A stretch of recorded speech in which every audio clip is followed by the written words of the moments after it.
Hey Reddit, I never imagined I'd share something so personal here, but after everything that's happened, I can't hold it in any longer.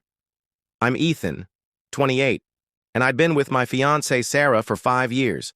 We met during college, built a life together, started a company, traveled the world, and even purchased a home. Our wedding was just months away, and I thought our life was perfect. But recently, I noticed subtle changes. Sarah was always too occupied to spend time with me, got defensive when I asked about her plans, and I caught her texting late into the night. I tried to dismiss my suspicions because I trusted her, but my instincts screamed that something was off. Then everything unraveled when I uncovered the truth. It all began one night when I followed my gut. Sarah had been acting distant, so I did something I never thought I'd do.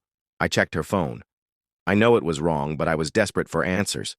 What I found hit me like a ton of bricks. As soon as I unlocked her phone, a stream of messages between Sarah and someone named Jake popped up.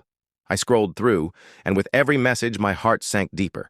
They were exchanging flirty texts, planning secret meetups, and even sharing photos that weren't meant for me. Then I saw the message that broke me.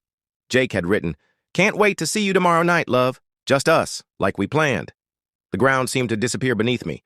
Sarah, the woman I was set to marry, had been seeing someone else behind my back for months. My mind was reeling.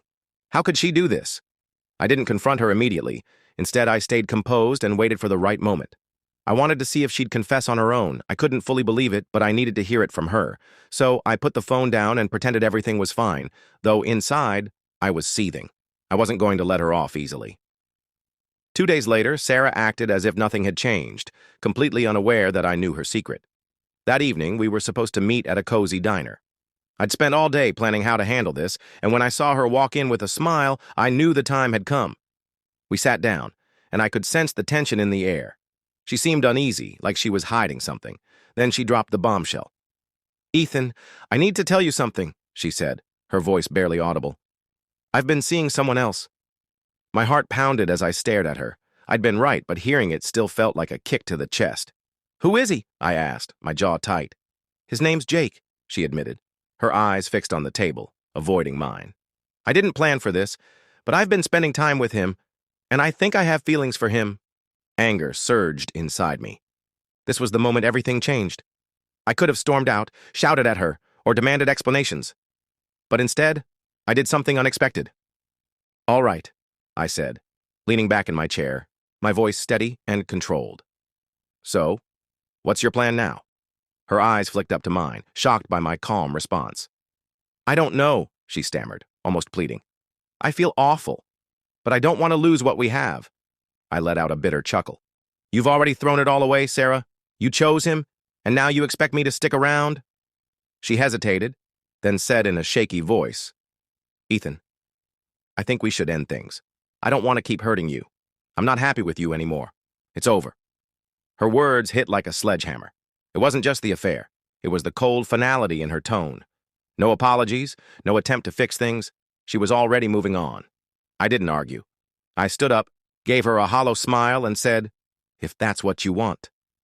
The pain and betrayal burned, but I refused to let her see it.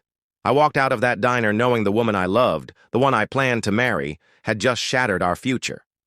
Days passed, and I kept my distance from Sarah. I wasn't going to let her back into my life.